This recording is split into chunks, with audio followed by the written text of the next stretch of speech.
الدين الخالص. إن الحمد لله نحمده ونستعينه ونستغفره ونعوذ بالله من شرور أنفسنا وسيئات أعمالنا.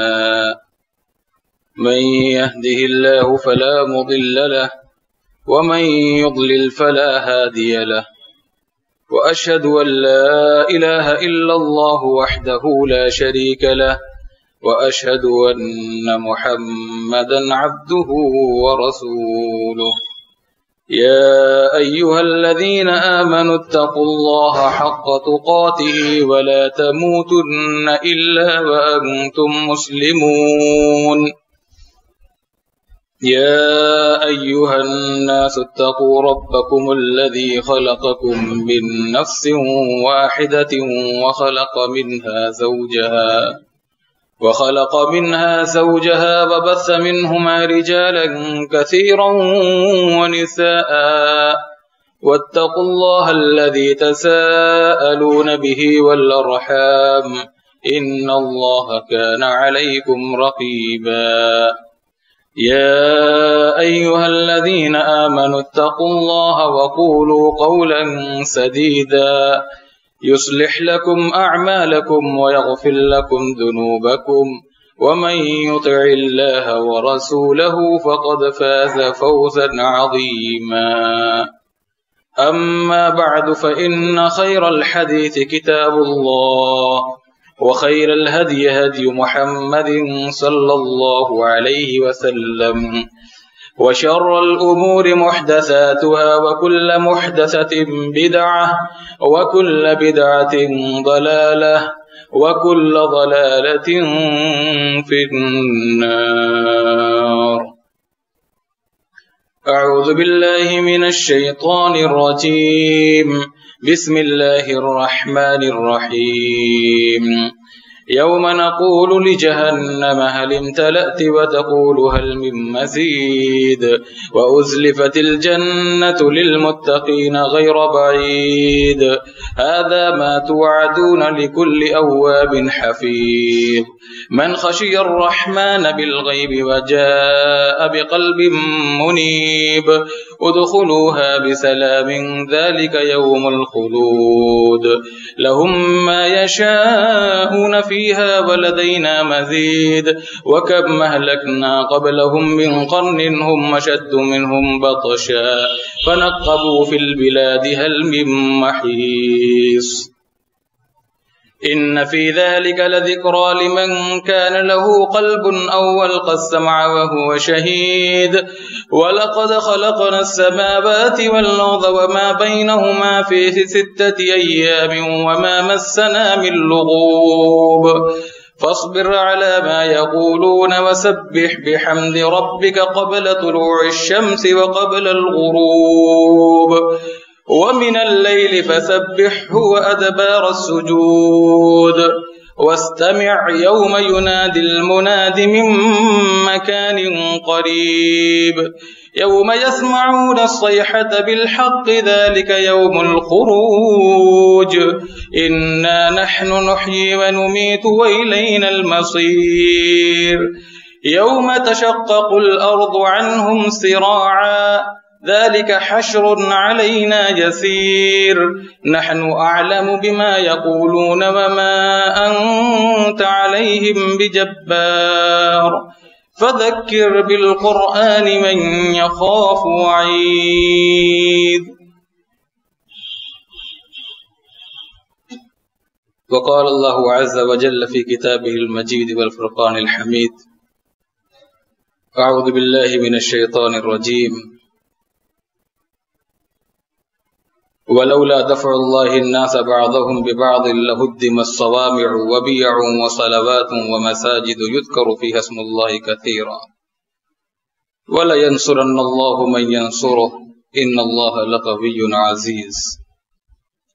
وقال رسول الله صلى الله عليه وسلم: لا تزال طائفة من أمتي ظاهرين على الحق لا يضرهم من خذلهم حتى يأتي أمر الله.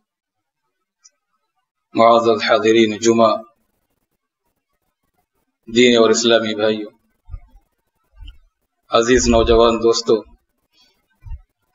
پردہ نشین ماؤں اور بہنوں، ہمیں یہ بات بحیثیت مسلمان ہونے کی بخوبی معلوم ہے کہ پیارے حبیب محمد عربی صلی اللہ علیہ وسلم نے جب مکہ کی سرزمین پر توحید کا آوازہ بلند کیا، لوگوں کو ایک اللہ کی عبادت کی طرف بلایا، تو لوگ آپ کی اس دعوت کی بنیاد پر آپ کے دشمن بن گئے۔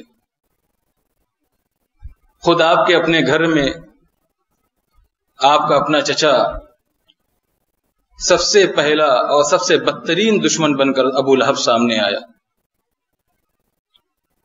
نبی کریم صلی اللہ علیہ وسلم کی دعوت جیسے جیسے ترقی کرتی گئی اور لوگ آپ سے جڑتے گئے، ویسے ویسے کفار مکہ کی زیادتیوں، ان کے مظالم، ان کے تشدد اور مسلمانوں کی اور جو ایذائیں اور سزائیں جاری رکھی گئی تھی ان میں اضافہ ہوتا چلا گیا۔ جب مسلمانوں کے لیے حالات ناگفتہ بے ہو گئے تو مسلمانوں نے اللہ کے رسول صلی اللہ علیہ وسلم سے ہجرت کی اجازت چاہی۔ چنانچہ اول مسلمانوں کو حبشہ کی طرف ہجرت کی اجازت دے دی گئی۔ مسلمانوں کا قافلہ 2 مرحلے میں ہجرت کر کے حبشہ کی طرف روانہ ہو گیا،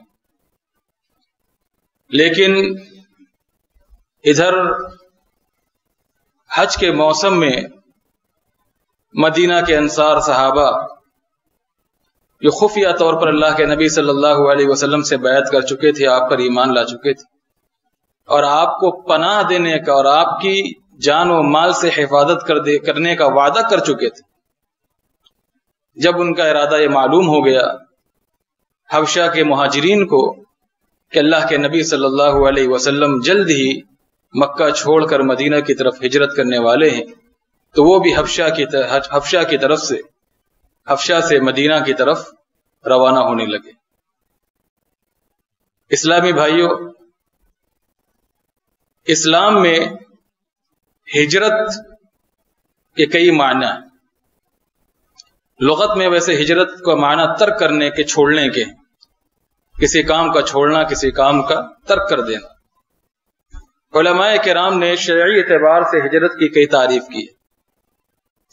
امام عز بن عبد السلام رحمہ اللہ فرماتے ہیں الہجرت ہجرتان، ہجرت الاوطان و ہجرت الاثم والعدوان۔ یہ ہجرت شرعی اعتبار سے 2 معنی کو محتمل ہے۔ ایک تو ہجرت کہتے ہیں وطن چھوڑنے کو، کہ انسان اپنا دیش چھوڑ کر، اپنا علاقہ چھوڑ کر وہ پردیس میں چلا جائے۔ اور ہجرت کا دوسرا معنی یہ کہ گناہ، نافرمانی، ظلم و زیادتی، اللہ کے منع کردہ کاموں کو چھوڑ دینا۔ حافظ ابن حجر رحمہ اللہ فتح الباری میں فرماتے ہیں کہ شریعت کو جو ہجرت مطلوب ہے وہ 2 قسم کی ہے، ایک ظاہری اور ایک باطنی۔ ظاہری ہجرت یہ کہ اسلام کا پیروکار ہونے کی حیثیت سے مسلمانوں کے لیے جب اسلامی تعلیمات پر کسی علاقے میں عمل کرنا ناممکن اور محال بن جائے تو انسان دارالکفر سے دارالاسلام کی طرف امن و سکون حاصل کرنے کے لیے اور اسلامی تعلیمات پر پورے سکون سے عمل پیرا ہو سکے، ہجرت کر جائے، اس کو ہجرت کہتے ہیں۔ اور دوسری ہجرت یہ ہے کہ باطنی اعتبار سے انسان اپنے نفس کے میل کچیل، اس کے اندر موجود گندگیوں، خرابیوں اور شیطان کی مرغوب و محبوب جو پسندیدہ چیزیں انسان کے اندر ہیں، جن کی بنیاد پر انسان گناہوں کی طرف، اللہ کی ناراضگی اور نافرمانی کے کاموں کی طرف راغب ہوتا ہے، ان سے اپنے آپ کو پاک صاف کر لے۔ اسی لیے اللہ کے نبی صلی اللہ علیہ وسلم نے فرمایا المہاجر ما نہى اللہ عنہ، مہاجر وہ ہے جو اللہ کے منع کردہ کاموں سے باز آ جائے۔ تو ہجرت شریعت میں 2 معنی میں عام طور پر بولی جاتی۔ اسلامی تاریخ کا آغاز ہجرت سے ہوتا ہے. واقع ہجرت کا جو یہ یادگار واقعہ ہے اس سے ہوتا ہے.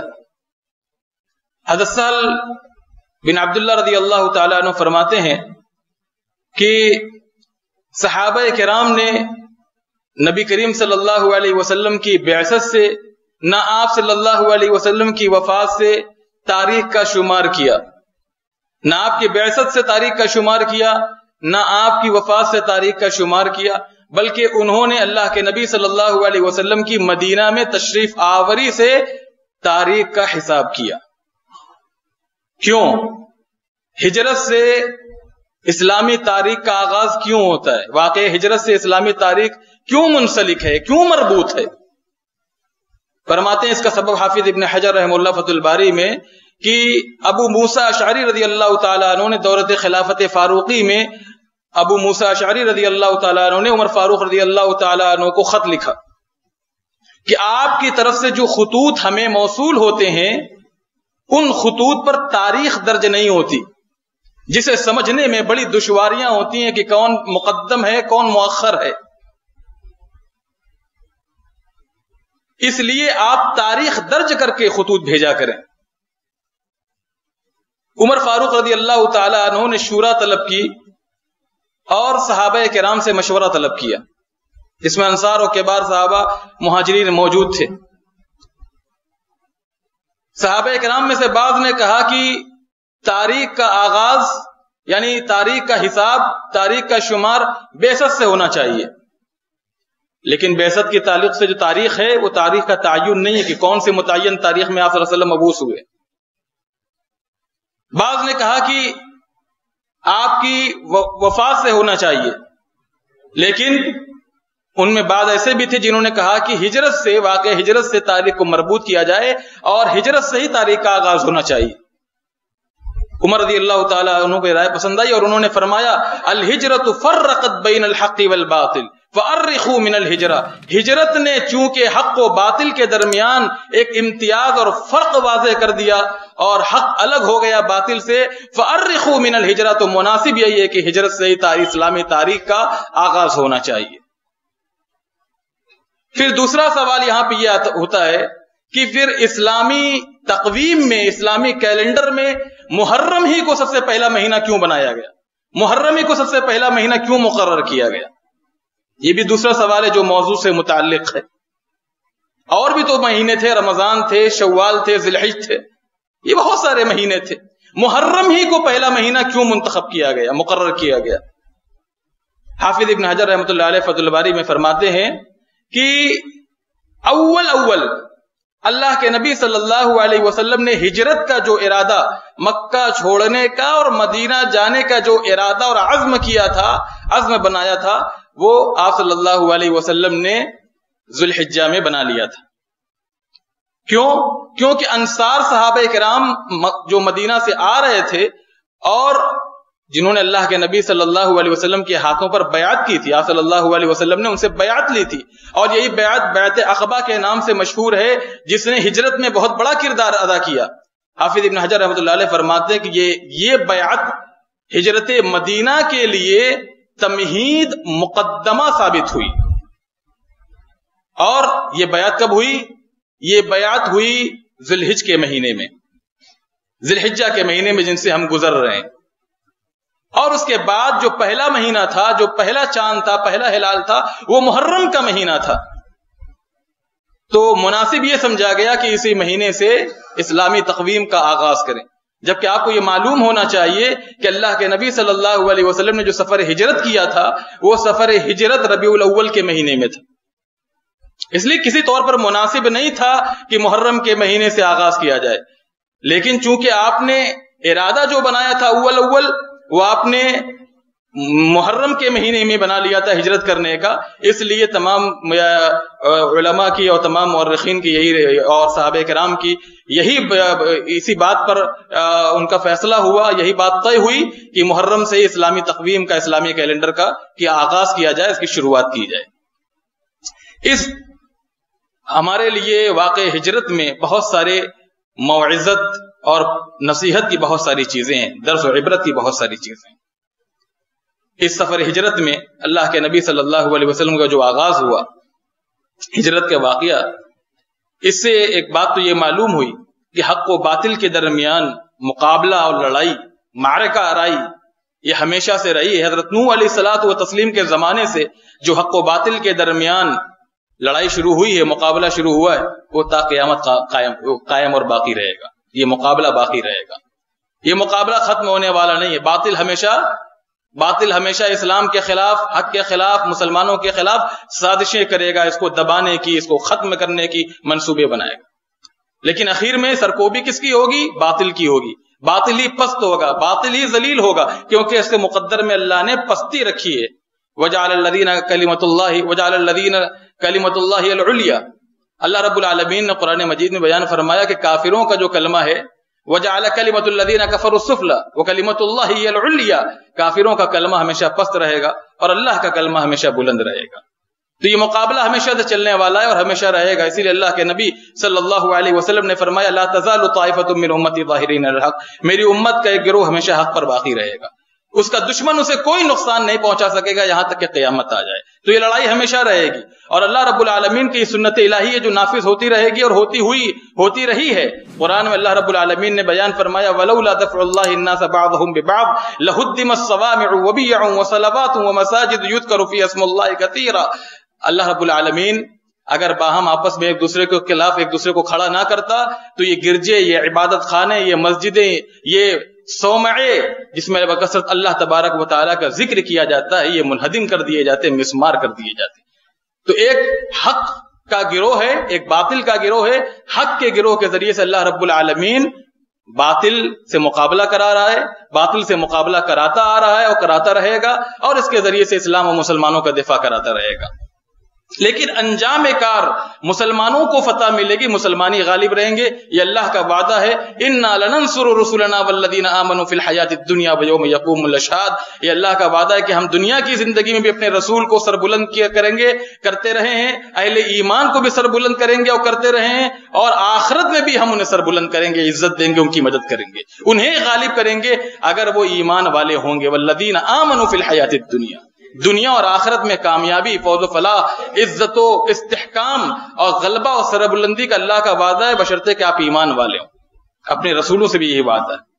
اس واقعے ہجرت سے دوسری بات ہمیں یہ معلوم ہوئی کہ اللہ رب العالمین کے جو بندے دعوت کے کام میں لگے ہوئے ہیں، دعات حضرات کے لیے، علماء کے لیے خاص طور پر، ویسے تو ہر اللہ اس امت کا فرد ہے، امت اجابت کا، جس نے دعوت قبول کر لی رسول کریم صلی اللہ علیہ وسلم پر، اپنے آپ میں وہ ایک داعی۔ اللہ رب العالمین نے قرآن مجید میں فرمایا کہ وَلْتَكُمْ مِنْكُمْ أُمَّةٌ يَدْعُونَ إِلَى الْخَيْرِ، تم میں ایک جماعت ایسی ہونی چاہیے کہ جو ہمیشہ لوگوں کو خیر کی طرف دعوت دے، لوگوں کو بھلائی کا حکم دے اور برائی سے روکے۔ تو دعوت کے کام میں ہمیشہ سے رکاوٹیں پیدا کی گئی ہیں، روڑے ڈالے گئے ہیں، اور یہ قیامت تک ایسا ہوتا رہے گا۔ اور صرف ایسا ہی نہیں ہوگا، بلکہ جو اللہ رب العالمین کی طرف دعوت دینے والے جانباز سپاہی ہیں، جو پورے عزم اور حوصلے صبر کے ساتھ اللہ کی طرف لوگوں کو دعوت دے رہے ہیں، ان کو قید و بند کی مصیبت کا بھی سامنا کرنا پڑے گا، ان کو قتل کی دھمکی کا بھی سامنا کرنا پڑے گا، ان کو مارا بھی جائے گا، ان کو ستایا بھی جائے گا، یہاں تک کہ ان کو ان کے ملک سے بھی نکالا جا سکتا ہے۔ قربانیاں دینی پڑیں گی، اور اس کے لیے کفار ہمیشہ سے بے دریغ پیسے بھی خرچ کرتے چلے آئے ہیں۔ تمام رسولوں کو یہ دھمکی دی گئی کہ اگر تم ہمارے مذہب میں، ملت میں لوٹتے نہیں تو ہم تمہیں نکال دیں گے، ہم تمہیں اپنے علاقے سے نکال دیں گے۔ وقال الذين كفروا لرسلهم لنخرجنكم من ارضنا ولتعودن في ملتنا، اور اس مقصد کو کامیاب بنانے کے لیے وہ پیسے بھی خرچ کرتے رہے۔ ان الذين كفروا ينفقون اموالهم ليصدوا عن سبيل الله فسينفقونها ثم تكون عليهم حسرة ثم يغلبون، یہ کافر اسلام کو دبانے کے لیے ہمیشہ سے پیسے بے دریغ خرچ کرتے رہے، اور یہ خرچ کرتے رہیں گے، لیکن ان کا یہ خرچ کرنا ان کے لیے قیامت کے دن دنیا میں بھی باعث حسرت بن جائے گا، اور یہ ایک دن مغلوب ہو جائیں گے اور جہنم کی طرف یہ ہکائے جائیں گے۔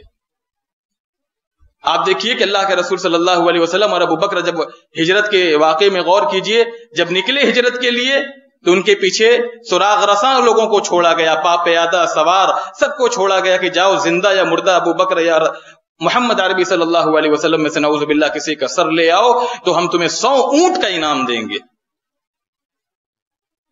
بڑی دشواریاں ہیں.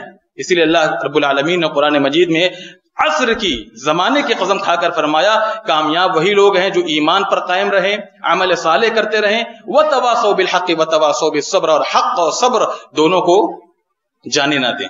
حق کی بھی تلقین کرتے رہیں اور اس راہ میں جن مصائب کا سامنا کرنا پڑے ان پر وہ صبر کرتے رہیں پورے حوصلے اور ہمت کے ساتھ. تیسری چیز, جو اللہ رب العالمین کے محبوب ہوتے ہیں, جو بندے اللہ رب العالمین کے پیارے ہوتے ہیں, جو نیکوکار بندے ہوتے ہیں, ان کو بڑی آزمائشوں سے گزرنا پڑتا ہے. اس کائنات ارضی نے اللہ کے نبی صلی اللہ علیہ وسلم سے زیادہ پیاری, محبوب اور اللہ کے نزدیک مقرب شخصیت پیدا کی. صحابہ کرام سے زیادہ اتقیا جماعت اس روئے زمین پر آئی اللہ کے نبی صلی اللہ علیہ وسلم, بلکہ تمام انبیاء کو اور صحابہ کرام کو سب سے زیادہ مشقتوں کا سامنا کرنا پڑا. ہم یہ سمجھتے ہیں کہ اگر ہم نیکوکار ہیں, ہم نمازی ہیں, ہم قرآن کی تالی ہیں, ہم اللہ کے ذکر کرنے والے ہیں, تو ہمارے اوپر مصیبتیں نہیں آنی چاہیے. کاروبار بگڑ گیا, اولاد بیمار ہے, گھر میں پریشانیاں, ہم نماز پڑھتے ہیں, ہم دعائیں کرتے ہیں, ہمیں پریشانیاں کیوں لاحق ہوتی ہیں؟ بھائی جو اللہ کے نیکوکار ہوتے ہیں ان کو پریشانیاں زیادہ ہوتی ہیں, اللہ کے چہتے ہوتے ہیں ان کو آزمائشوں میں زیادہ ڈالا جاتا ہے. اللہ ہمارے ایمان کا امتحان لیتا ہے, ہماری استقامت کا امتحان لیتا ہے. یہ اللہ کی سنت رہی ہے. الف لام میم احسب الناس ان یترکوا ان یقولوا آمنا وهم لا یفتنون. کیا لوگوں نے یہ سوچ رکھا ہے, یہ گمان کر رکھا ہے کہ ہم نے کلمہ پڑھ لیا تو محفوظ ہیں؟ کوئی مصیبت, کوئی امتحان, کوئی ہمارے اللہ کی طرف سے ابتلا میں ہمیں نہیں مبتلا کیا جائے گا. وَلَقَدْ فَتَنَّ الَّذِينَ مِن قَبْلِهِمْ فَلَيَعْلَمَنَّ اللَّهُ الَّذِينَ صَدَقُوا وَلَيَعْلَمَنَّ الْكَاذِبِينَ. ہم نے پہلے بھی لوگوں کو آزمایا ہے, جانچا ہے, پرکھا ہے, امتحان کی کسوٹی پر انہیں پرکھا ہے, اور ہمیشہ ہم پرکھتے رہیں گے تاکہ اس سچے اور جھوٹوں کے درمیان تفریق ہو جائے. اور رسول کریم صلی اللہ علیہ وسلم کا یہ فرمان بھی ہے, اشد الناس بلاء الانبیاء ثم الامثل فالامثل. سب سے زیادہ بلائیں, امتحانات, مصیبتیں, آزمائشیں انبیاء کرام کی زندگیوں میں آئی. پھر مراتب کے اعتبار سے جن کا ایمان جتنا زیادہ مضبوط ہے اتنی زیادہ پریشانیاں. ایوب علیہ السلام کی زندگی دیکھیے, 18 سال بستر پر پڑے رہے, بیماریوں میں مبتلا رہے. عمران بن حسین اللہ کے نبی صلی اللہ علیہ وسلم کے جلیل القدر صحابی ہیں, اور ان کے تقوی کا, اللہ کے ہاں تقرب کا, ان کی نیکی کا عالم یہ تھا کہ فرشتے ان سے مصافحہ کرتے تھے, ان سے سلام کرتے تھے. بواسیر اور پائلز کی وجہ سے 28 سال تک اپنے بستر پر پڑے رہے, یہاں تک کہ پیشاب و پاخانہ بھی بستر پر ان کے گھر والے کراتے تھے. تو نیکوکار ہونے کا یہ مطلب نہیں کہ ہم آزمائش میں نہیں ڈالے جائیں گے, ہمارے گھروں میں پریشانیاں نہیں آئیں گی, ہمیں مال اور اولاد کے تعلق سے فتنے میں مبتلا نہیں کیا جائے گا. ہم انبیاء کرام اور صحابہ کرام کے مقابلے کے نہیں ہیں, لیکن ہمیں جتنا ہمارے اندر دین ہے, ہمارے اندر ایمان ہے, اتنے میں آزمایا جائے گا. اللہ کے نبی صلی اللہ علیہ وسلم نے فرمایا یبتلی الرجل علی حسب دینہ فإن كان في دینہ صلبا اشتد بلاؤه وإن كان في دینہ رقة ابتلی علی حسب دینہ فما يبرح البلاء بالعبد حتى يتركه يمشي على الارض وما عليه خطیہ. فرمایا کہ آدمی کا جتنا دین, جتنا ایمان ہوگا اتنے ہی میں اسے آزمایا جائے گا. ہمارا امتحان ابراہیم کی طرح نہیں ہوگا, ہمارا امتحان موسیٰ کی طرح نہیں ہوگا. ہمارے اندر جتنا ایمان ہے, جتنا دین ہے, جتنا جذبہ ہے, اتنا ہی اللہ رب العالمین ہماری حیثیت اور استطاعت کے مطابق ہمارے امتحان میں ڈالے گا. اگر دین بہت مضبوط ہے, ایمان بہت مضبوط ہے, عمل میں بہت پختہ ہے, تو امتحان بھی سخت ہوگا. اور اگر دین میں لچک ہے, کمزوری ہے, تو ایمان بھی کمزور ہو, امتحان بھی کمزور ہوگا.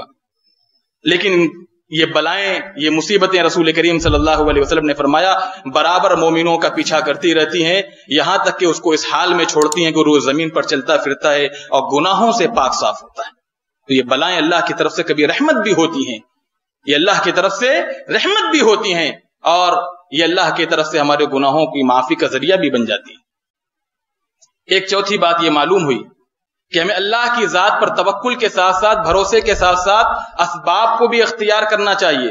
اللہ کے نبی صلی اللہ علیہ وسلم نے اس سفر ہجرت میں اسباب بھی اختیار کیے.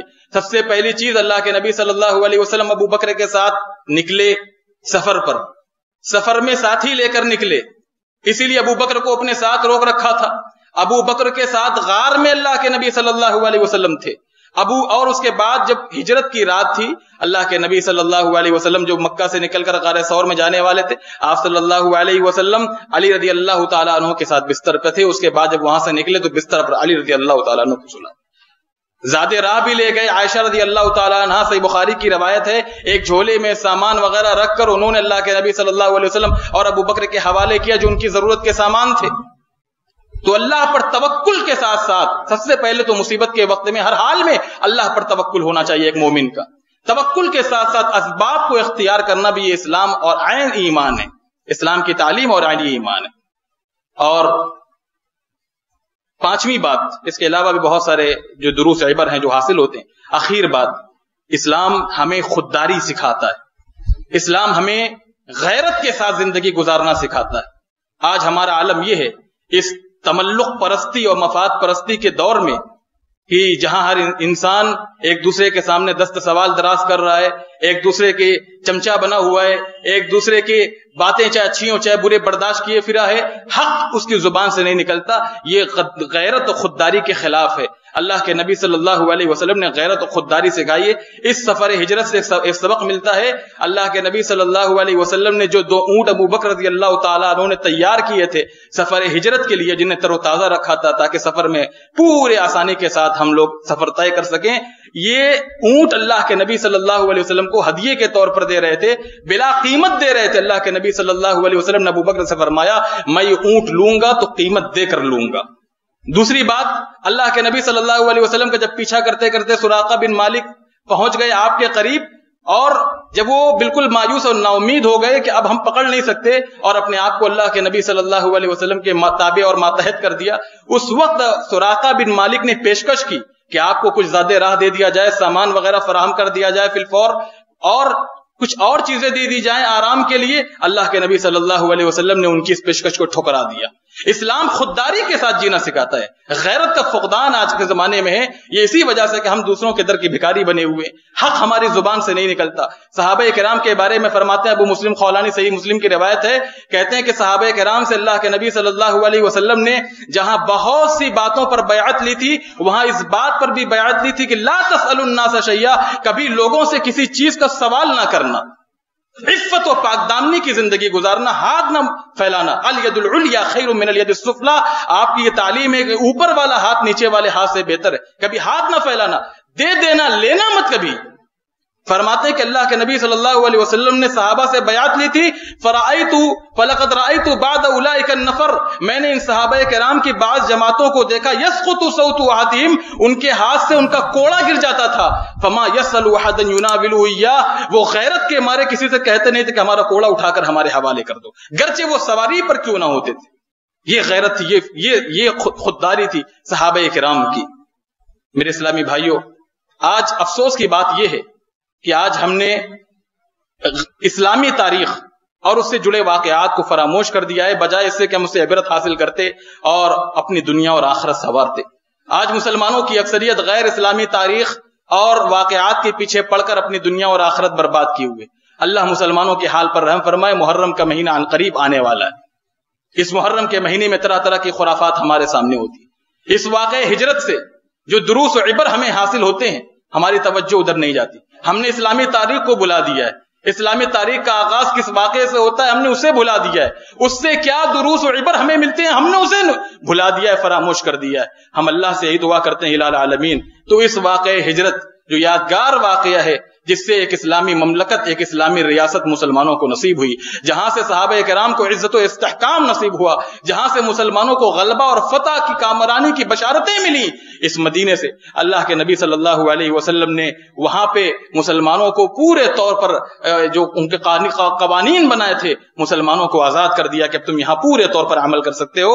یہ مسلمانوں کے لیے بہت بڑی بشارت تھی، یہ مسلمانوں کے لیے بہت بڑی سعادت تھی. اللہ تبارک و تعالیٰ سے ہم یہی دعا کرتے ہیں الٰہ العالمین تو اس واقع ہجرت سے جو دروس عبر ہمیں حاصل ہوتے ہیں، یا رب العالمین تو ہمیں عملی طور پر اپنی زندگی میں انہیں نافذ کرنے کی توفیق عطا فرما.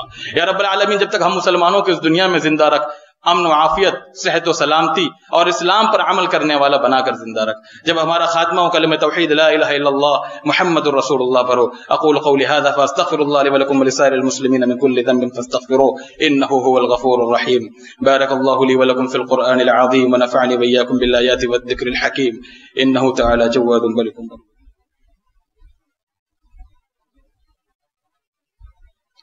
الحمد لله الذي لم يتخذ ولدا ولم يكن له شريك في الملك ولم يكن له ولي من الذل وكبر تكبيرا. اللهم صل على محمد وعلى آل محمد كما صليت على إبراهيم وعلى آل إبراهيم إنك حميد مجيد.